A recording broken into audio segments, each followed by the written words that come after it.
Stray Dog Guides, a doctor to an abandoned baby. What she does next will leave you in tears.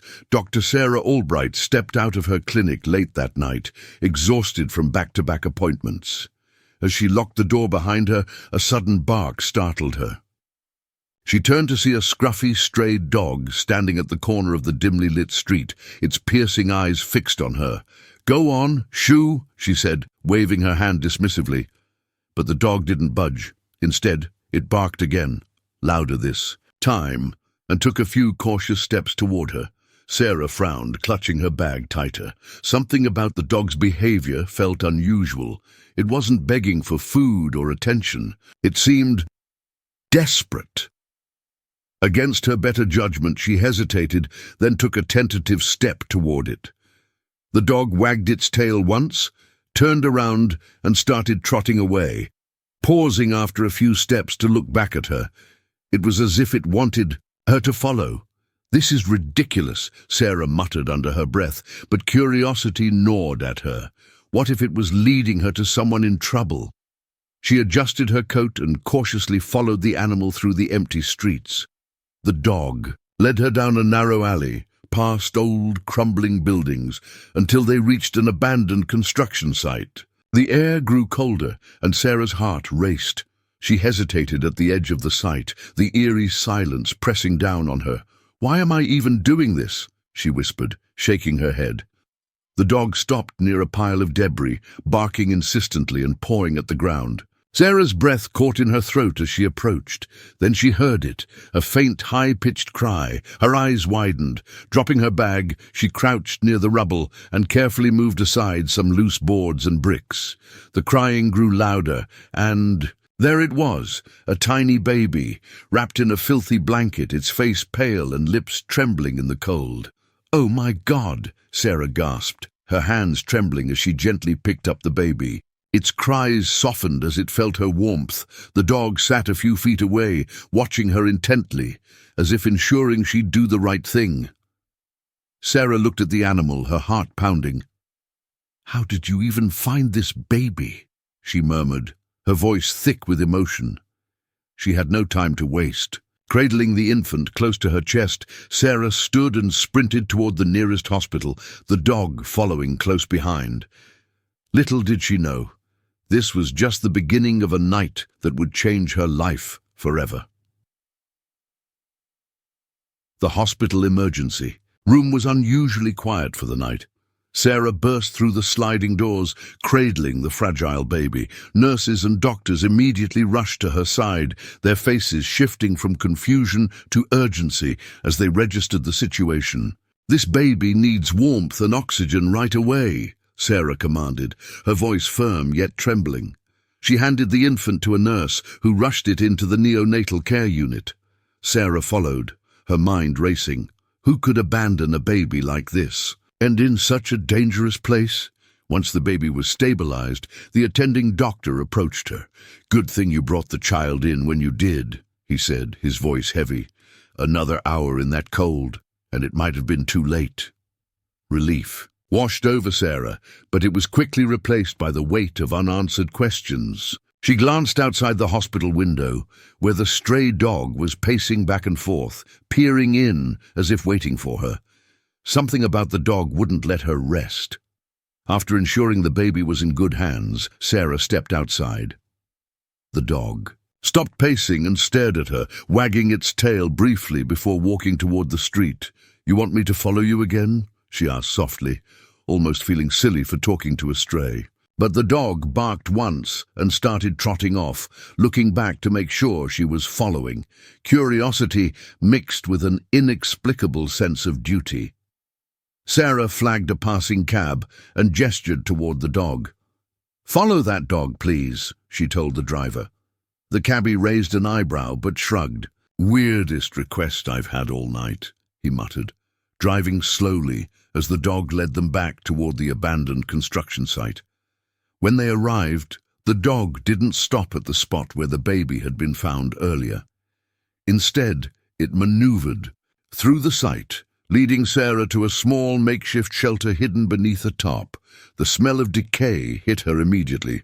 She covered her nose and stepped closer, using her phone's flashlight to peer inside. There was no one there, at least no one alive. A man's body lay slumped against the wall, his face gaunt and his clothes ragged. Sarah's stomach churned. Judging by his appearance, he must have been homeless. But then she noticed something else, a small pile of items near the man's feet, a baby bottle, a half-empty can of formula, and a blanket similar to the one the baby had been wrapped in. "Oh, no," she whispered, piecing it together. This man had likely been caring for the baby, but something had happened to him.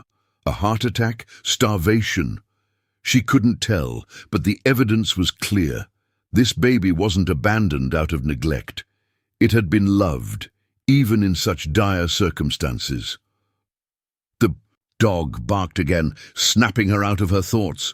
It was now pawing at another corner of the shelter, where a worn leather bag lay half open. Sarah hesitated before reaching for it, finding an ID card inside.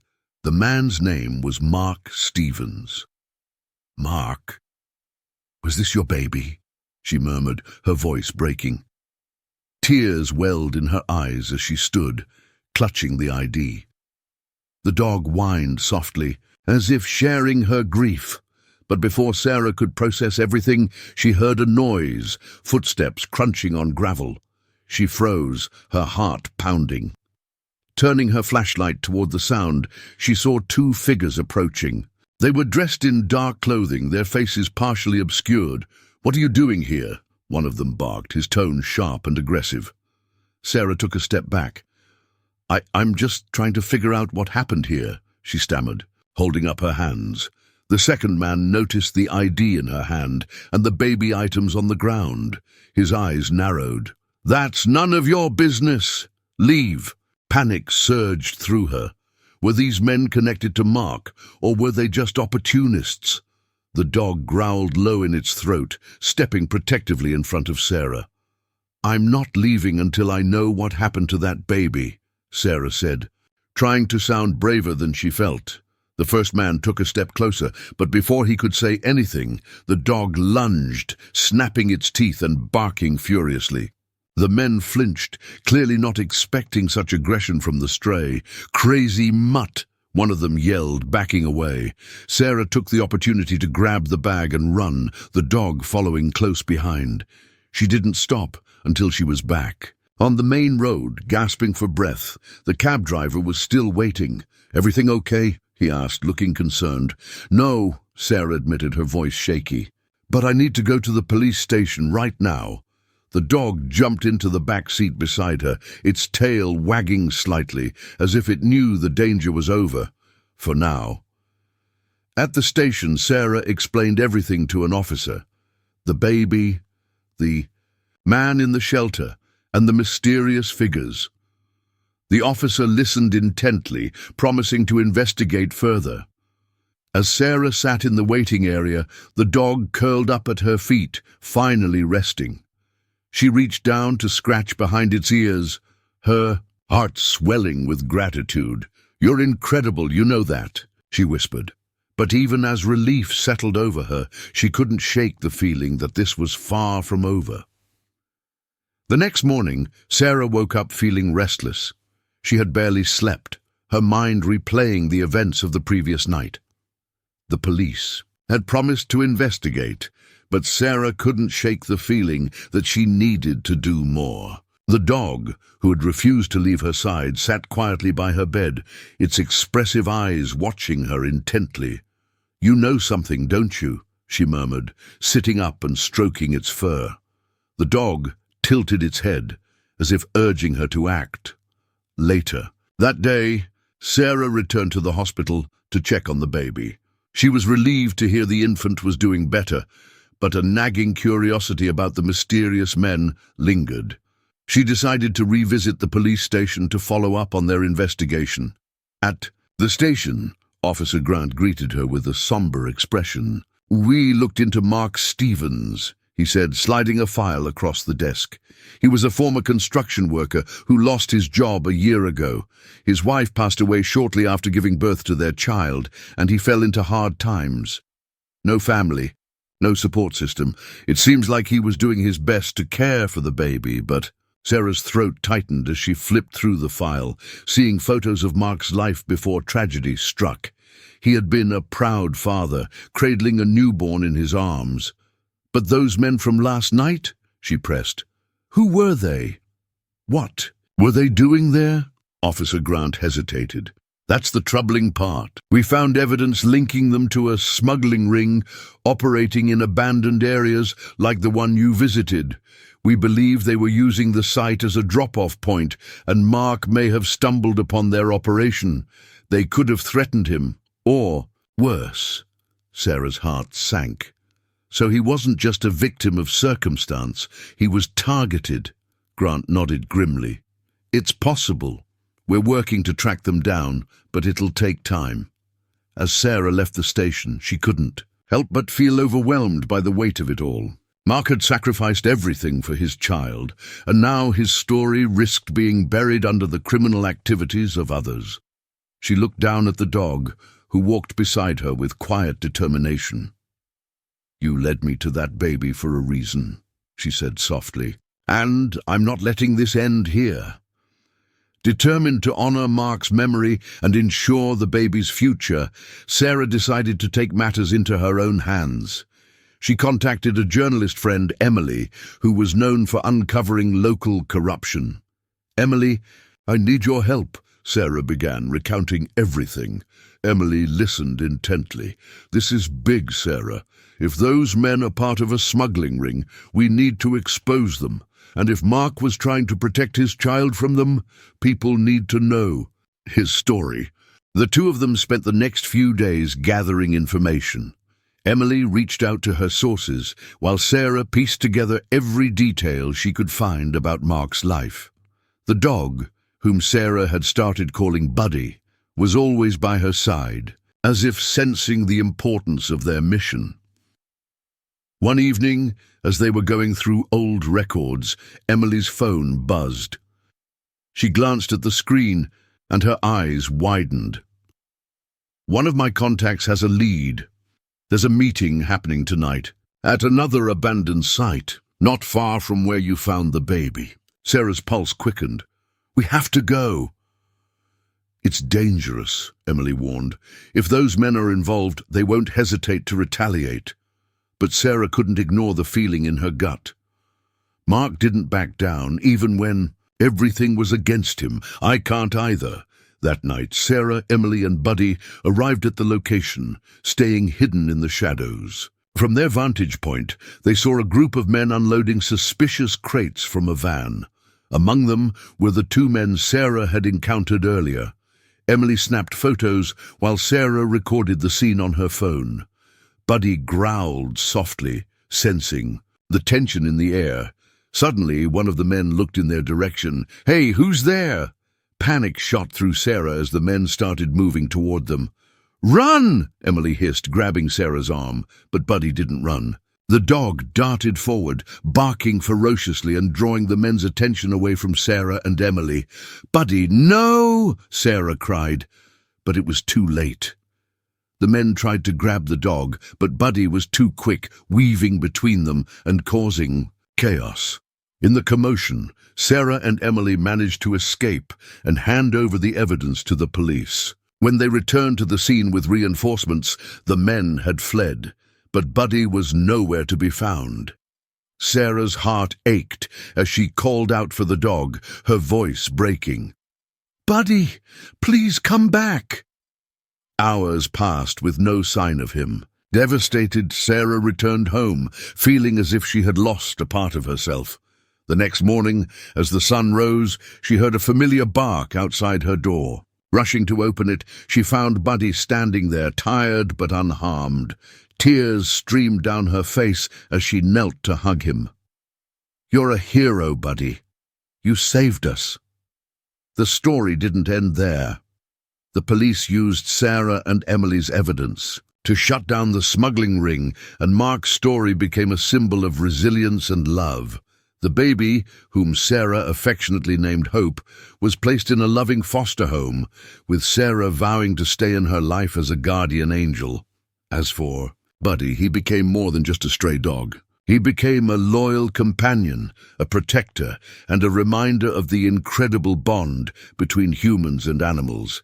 Together, they proved that even in the darkest moments, hope could shine through, and love could guide the way. Months passed, and life began to settle into a new rhythm. The smuggling ring had been dismantled, thanks to Sarah and Emily's relentless efforts. Mark's story was shared far and wide, touching countless hearts and inspiring people to take action against injustice. His sacrifice was not forgotten, and his legacy lived on in the little girl he fought so hard to protect. The baby, named Hope, was thriving in her foster home. Sarah visited often, bringing gifts and spending hours holding her in her arms. Each visit was filled with laughter, a reminder that even in the face of tragedy, love could bloom. Buddy, now officially adopted by Sarah, had become a local hero. People in the community recognized him wherever they went, showering him with affection. His bravery had not only saved Hope's life, but had also sparked a movement to help other stray animals. Shelters reported an increase in adoptions, and campaigns to protect abandoned pets gained traction. One sunny morning, Sarah and Buddy took a walk to the park, their favorite spot. As they sat on a bench, Sarah reflected on how much had changed.